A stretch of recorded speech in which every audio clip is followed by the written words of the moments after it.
বিশ্বনবী সিজদা করে যখন দাঁড়িয়ে যেতেন, মা আয়েশা আবার আগের মতো পা বিছিয়ে দিতেন। আল্লাহু আকবার।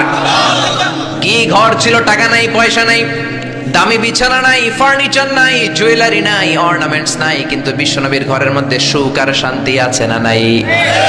সুখ আর সুখ। ফজরের নামাজ পড়ে এসে নিজেই মা আয়েশার সাথে রান্না করতে বসে যেতেন, নিজের তলোয়ার বের করে পেঁয়াজ কাটা শুরু করতেন বিশ্বনবী। আল্লাহু আকবার। বিশ্বনবী গ্লাসের যেই মা আয়েশা গ্লাসের যেই জায়গায় ঠোঁট লাগিয়ে মুখ লাগিয়ে পানি পান করতেন, ওই জায়গাটা খুঁজে খুঁজে বিশ্বনবী আবার ওই জায়গায় ঠোঁট লাগিয়ে পানি পান করতেন। কোন সুবহানাল্লাহ। আবার গোশত খাওয়ার পর বিশ্বনবীর স্ত্রী মা আয়েশা হাড্ডি চুষতেন, চষে ফেলে দেওয়া হাড্ডিটা বিশ্বনবী আবার হাতে নিয়ে চষা শুরু করতেন। আল্লাহু আকবার।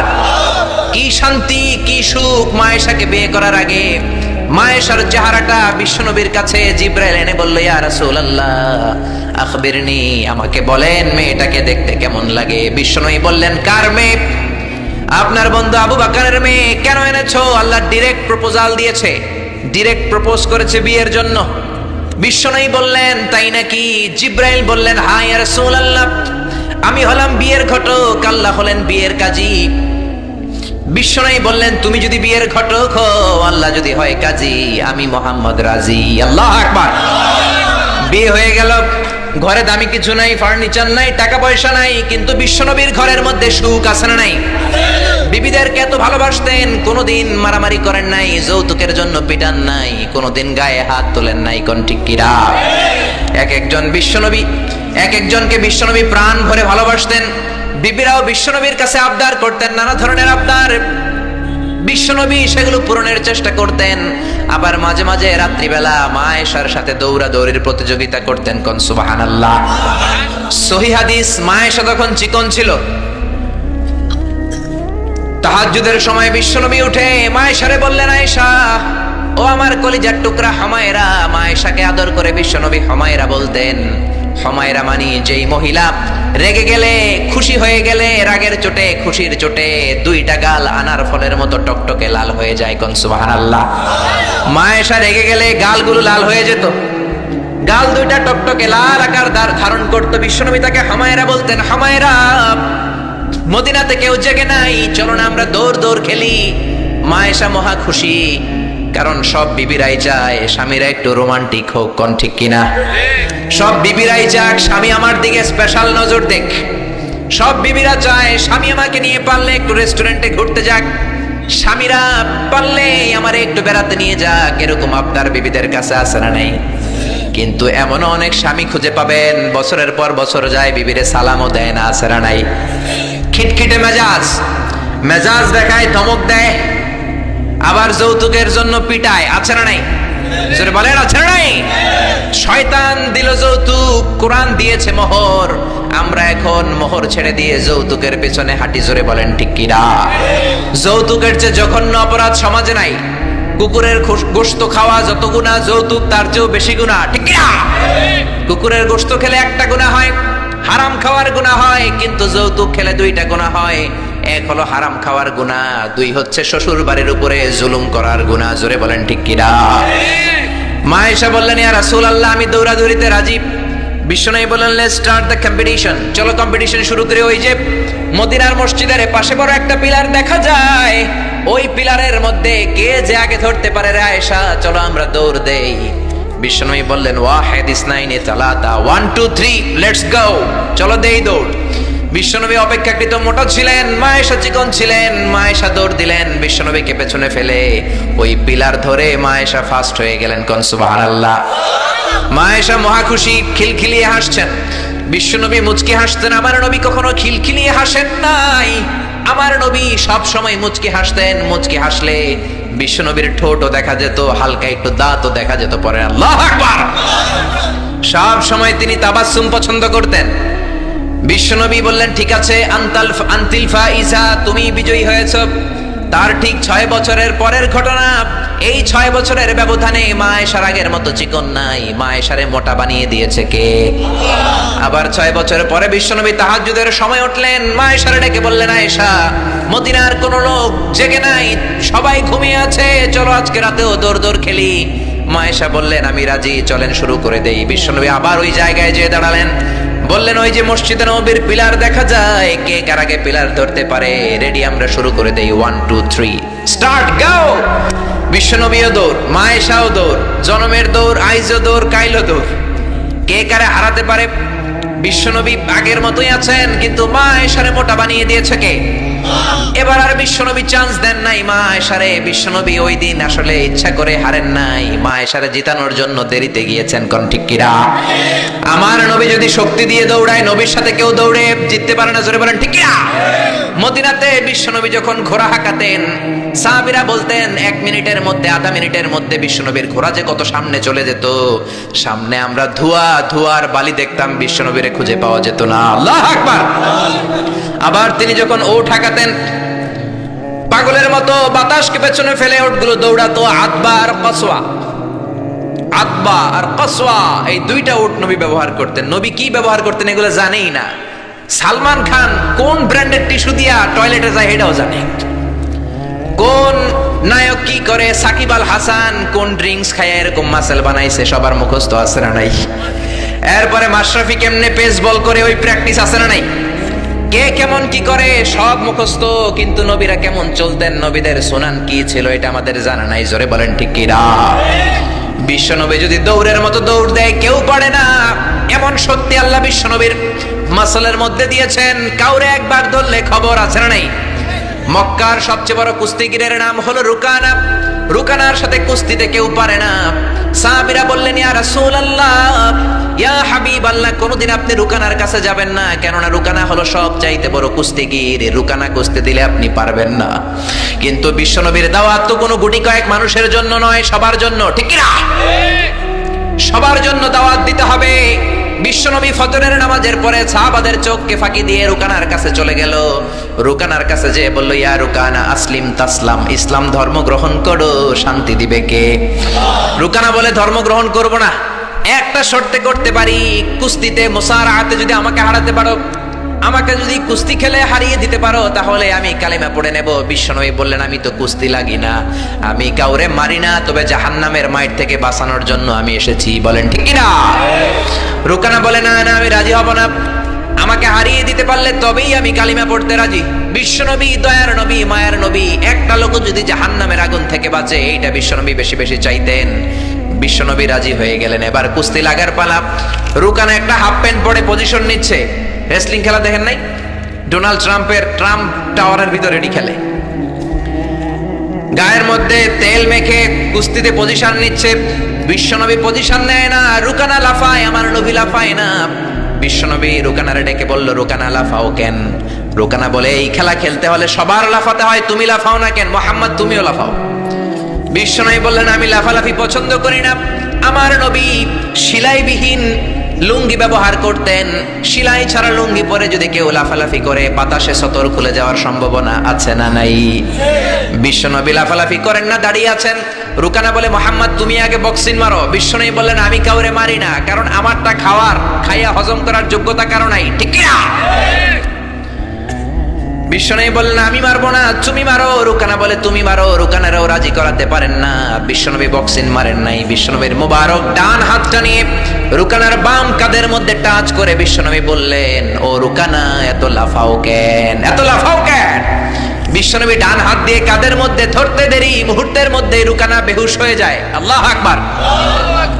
সবাই রুকানার মাথার মধ্যে পানি ঢালে হুশ করে বলে, রুকানা, তুই তো বড় শিয়ানা। ওরে রুকানা, তুই তো বড়, তোর শিয়ানাগিরি গেল কই? আব্দুল্লাহর বেটা মুহাম্মদ তোরে ঘুষি দেয় নাই, কিক মারে নাই, বক্সিং মারে নাই, শুধু একটু ধরেছে, বেহুশ হলি কেন?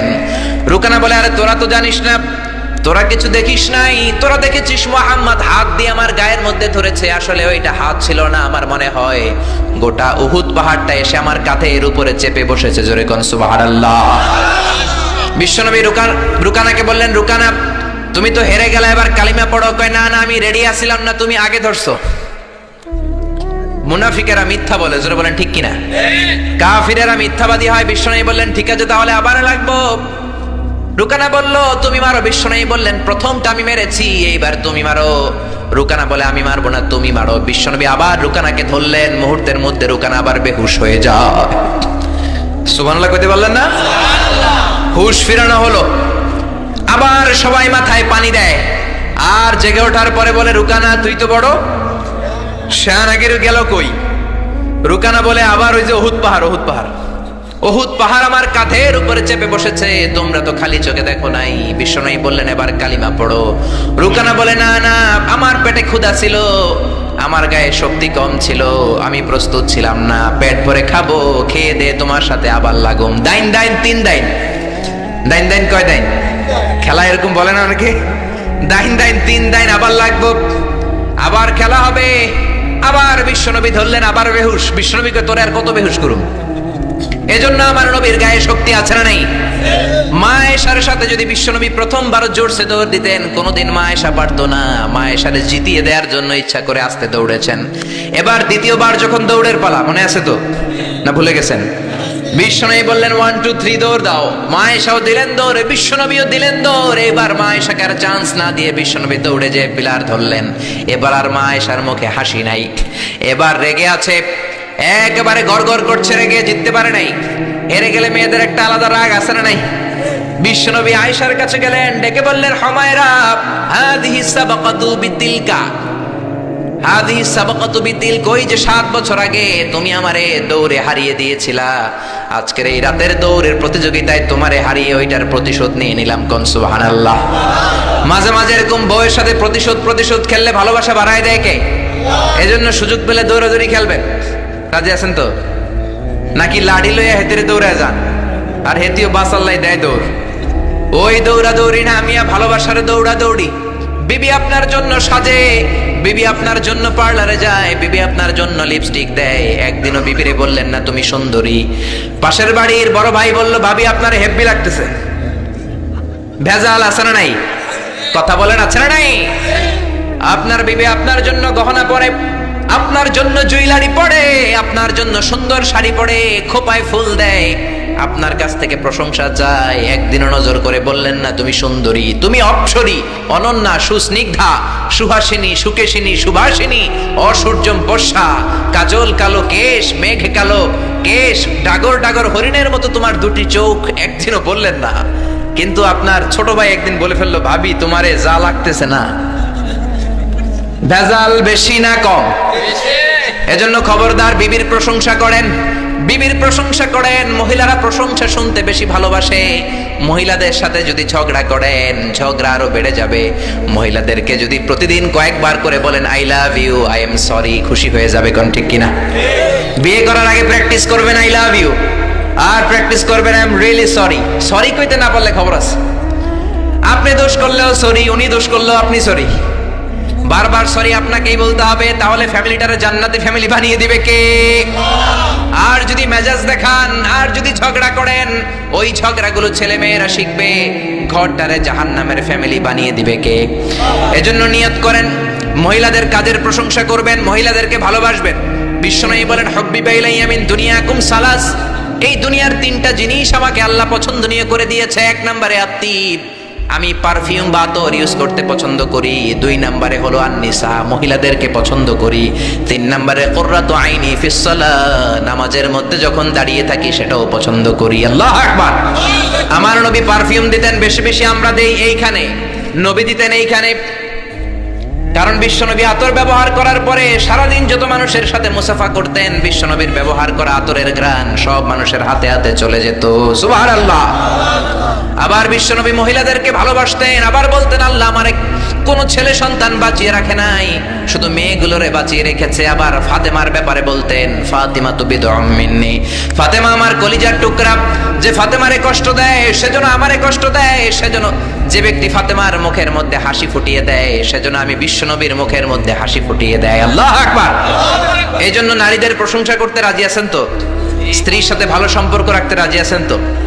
এক ওয়াজে একজন মোটিভেটেড হয়েছে আলোচনা শুনে যে না, বিবির প্রশংসা করতে হবে, আজীবন তো খারাপ আচরণ করলাম, আজকে যে একটু প্রশংসা করে দেখি। বাড়িতে চলে গেছে, বিবির প্রশংসা করবে। বিবি খাবার দিয়েছে, খেতে বসেছে, স্বামী খায় আর বিবি বসে বসে দেখছে, স্বামী মিটমিট করে হাসে। বিবি বলে ওয়াজ থেকে আসছো, এবার খাবার খাচ্ছ, ভালো কথা, মিটমিট করে হাসো কেন? বিবি বলে মিটমিট করে হাসো কেন সেটা বলো। স্বামী কয় মিটমিট করে হাসি হচ্ছে এর কারণ হচ্ছে আজকে যে খাবারটা খাচ্ছি, রান্নাটা এত মজা হয়েছে না, এত মজার রান্না আমার জীবনে খাই নাই। রান্না মজা হয়েছে শুই না, বিবি তেলে বেগুনে জ্বলে উঠছে, কি রান্না মজা হয়েছে। 10 বছর ধরে রান্না করে খাওয়ায়, একদিনও রান্নার প্রশংসা করলা না। আজকে পাশের ঘরের ভাবি একটু গরুর গোশতের তরকারি পাঠাইছিল, ওইটা দিয়েই ডিনার দিছিলাম, রাতের খাবার দিছি, রান্না বান্নার করি নাই। ওই রান্না তোমার এত ভাল লাগছে, খাও জনমের খাওয়া, আর রান্না করবো না তোমার জন্য। এজন্য প্রশংসা করবেন, খুব ভালো কথা, কিন্তু জেনে বুঝে প্রশংসার দরকার আছে না নাই? বিবির সাথে যদি ভালোভাবে প্রশংসা করেন, ভালো আচরণ করেন, ফ্যামিলিটারে সুন্দর বানিয়ে দিবে কে? বিবির চেহারার দিকে রহমতের নজর দিয়ে তাকালে চোখের সগীরা গুনাহগুলো মাফ করে দেয় কে? আবার বিবির হাতের সাথে যখন আপনার হাতটা আপনি মিলান, 2 হাতের সগীরা গুনাহ মাফ করে দেয় কে? এজন্য সম্পদ দেখলেই মনে করবেন না মহা সুখে আছে, দুঃখেও থাকতে পারে। বিশ্বনবীর ঘরে সম্পদ ছিল না, কিন্তু সুখ আছে না নাই? বলছিলাম ডোনাল্ড ট্রাম্প পৃথিবীর অনেক বড় ধনী, ধনী হলেই যে সুখ এমনটা নাও হতে পারে, কোন ঠিক কিনা? টাইমস ম্যাগাজিনের রিপোর্ট অনুযায়ী ডোনাল্ড ট্রাম্পের সম্পদের পরিমাণ হচ্ছে 3.4 বিলিয়ন ইউএস ডলার। সে হচ্ছে মাল্টি বিলিয়নিয়ার, 324 নাম্বার ধনী পৃথিবীর। এত সম্পদ আল্লাহ তারে দিয়েছে। রিয়েল এস্টেটের বিজনেস দিয়ে সে এত বড় ধনী হয়েছে, ডলার দিয়ে সে সব ভোট কিনে নিয়েছে, জোরে বলেন ঠিক কিনা? হাজার হাজার কোটি টাকার মালিক। Trump tower, Trump Taj Mahal, Trump hotel, অভাব নাই। ট্রাম্প হোটেল একটা তার আছে, প্রায় 50-60 তলা। ওই হোটেলের যতগুলা জানলা আছে সবগুলা জানালা 24 ক্যারেটের গোল্ড দিয়ে বানানো, জোরে কর নাউযুবিল্লাহ। এরকম সম্পদের পাহাড় করেছে, কিন্তু সম্পদের পাহাড় করলেই তোমার সব কথার সাথে আমরা একমত নই। নির্বাচনে জেতার আগে সে ঘোষণা দিয়েছিল মুসলিম ইমিগ্রেন্টদেরকে সে দেশ থেকে বের করে দিবে, জোরে কোন ঠিক কিনা? নিজের ইতিহাসকে সে ভুলে গিয়েছে, মুসলমানদেরকে খেদায় দিতে চায়। ডোনাল্ড ট্রাম্পের বাপ দাদা কিন্তু আসল আমেরিকান নয়, ওর বাবা এসেছে জার্মানি থেকে, ওর বাবা হচ্ছে জার্মান, মা হচ্ছে স্কটিশ, স্কটল্যান্ড থেকে এসেছে। আপনারা জানেন জার্মানি হচ্ছে ইউনাইটেড স্টেটস অফ আমেরিকা থেকে 8000 কিলোমিটার দূরে। তোর বাবা এসেছে 8000 কিলোমিটার দূর থেকে আমেরিকায়, মা এসেছে স্কটল্যান্ড থেকে আমেরিকায়। মুসলমানদেরকে খেদানোর জন্য তোর চুলকানি বাড়ছে, জোরে কোন ঠিক কিনা? এজন্য এসব কথা বলো না, নিজের দেশের জনগণের সেবা শুরু করে দাও। সাইয়েদনা ওমরে ফারুকের জীবনী পড়া শুরু করে দাও। বিশ্বনবীর জীবনী পড়ে যদি আমেরিকার 4টা বছর কাটাও, তোমার জীবনটারে সুন্দর করে দিবে কে? আবার মুসলমানদেরকে সন্ত্রাসী উপাধি দেওয়ার জন্য সে সেরা। এক একটা বড় মুনাফিক, এক একটা আমেরিকার প্রেসিডেন্ট। বিল ক্লিন্টন ছিল এক মুনাফিক, তারপরে এসেছে জর্জ ডব্লিউ বুশ, আরেক বড় মুনাফিক। এরপরে গত টার্মে এসেছে বারাক ওবামা। ওর একটা প্রোগ্রামে আমি নিজেও ছিলাম, ও যে কত বড় মুনাফিক কল্পনাও করতে পারবেন না। আর সব মুনাফিকদের হারিয়ে মুনাফিকদের সর্দার আব্দুল্লাহ ইবনে উবাই ইবনে সালুলের চেহারায় এসেছে ডোনাল্ড ট্রাম্প, জোরে বলেন ঠিক কিনা? আমেরিকার প্রেসিডেন্ট গুলো এক এক সময় এক একটা আবিষ্কার করে। বিল ক্লিন্টন আবিষ্কার করেছিল তালেবান, জর্জ ডব্লিউ বুশ আবিষ্কার করেছিল আল কায়েদা, বারাক ওবামা আবিষ্কার করেছে আইএস, ডোনাল্ড ট্রাম্প যে কি আবিষ্কার করে আল্লাহই জানে, জোরে কোন ঠিক কিনা? গোটা বিশ্বে সন্ত্রাস তারাই করেছে। জাপানের হিরোশিমা নাগাসাকির মধ্যে পারমাণবিক অস্ত্র বম ব্লাস্ট করে লক্ষ লক্ষ জাপানিজদের মেরেছে, ইরাকে তারা মেরেছে। আবার আফগানিস্তানকে ছিন্ন বিচ্ছিন্ন করেছে ওই আবু গারিব কারাগারের কথা এখনো আমরা ভুলি নাই, ঠিক কিনা? গুয়ান্তানামো বে কারাগারের কথা, যেখানে নির্মম ভাবে মুসলমানদেরকে হত্যা করা হয়েছে, এখনো আমরা ভুলি নাই, কোন ঠিক কিনা? গুয়ান্তানামো বেতে যখন হত্যা করা হয় তখন সন্ত্রাস হয় না, তখন টেরোরিজম হয় না, তখন মানবাধিকার লঙ্ঘন হয় না। সব মানবাধিকার লঙ্ঘন করে মুসলমানেরা, জোরে কোন ঠিক কিনা? এজন্য তোমার জন্য ভালো হবে Donald Trump read whole the biography of the last messenger, read and scan hold the biography of the second caliph of Islam, ওমরে ফারুক। ওমরে ফারুকের জীবনী পড়ে যদি আমেরিকা চালাও, বিশ্বনবীর জীবনী পড়ে যদি আমেরিকা চালাও, আমেরিকাটাকে ঠিকই আল্লাহ সুপার পাওয়ার রাখবে, জোরে বলেন ঠিক কিনা? তা না হলে এমনও হতে পারে ডোনাল্ড ট্রাম্পের মাধ্যমেই আমেরিকার এই সুপার পাওয়ার ক্ষমতা ধ্বংস হয়ে রাশিয়া বা চীন পরাশক্তি হয়ে পৃথিবীতে আবির্ভাব করতে পারে, জোরে বলেন ঠিক কিনা? এজন্য আমরা কোরআন থেকে শুনবো, যেই কোরআন আমাদেরকে হেদায়েত দেয়, যেই কোরআন আমাদেরকে সরল সঠিক পথ দেখায়। জোরে বলেন ঠিক কিনা? কোরআনটাই হচ্ছে হেদায়েতের পথ, আর হেদায়েতের চাবিকাঠি একজনের হাতে, তিনি কে? জোরে বলেন। আল্লাহ বললেন, ইন্নাকা লা তাহদি মান আহবাবতা ওয়ালাকিন্নাল্লাহা ইয়াহদি মান ইয়াশা। ও নবী, আপনি চাইলে হেদায়েত দিতে পারবেন না। হেদায়েতের ক্ষমতা আমি আপনারে দেই নাই, হেদায়েতের মালিক আপনারে বানাই নাই। হেদায়েত একজন করেন, তিনি কে? আল্লাহ। এই জমিনে অনেক নবী ছিল, বাবা ছিল নবী, ছেলের হেদায়েত করতে পারে নাই। ছেলে ছিল নবী, বাবার হেদায়েত করতে পারে নাই। স্বামী ছিল নবী, বিবির হেদায়েত করতে পারে নাই। এই জমিনে অনেক বিবি ছিল আল্লাহর প্রিয় বান্দি, স্বামীর হেদায়েত করতে পারে নাই। কোন ঠিক কিনা? সাইয়েদনা ইব্রাহিম আলাইহিস সালাম, তিনি ছিলেন নবী, উলুল আজমি মিনার রাসূল, জালিল কাদার পয়গম্বর। তার বাবা আজহার ছিল কট্টর কাফের মুশরিক ছিল। ছেলে নবী হয়েও বাবার কিন্তু হেদায়েত করতে পারে। আবার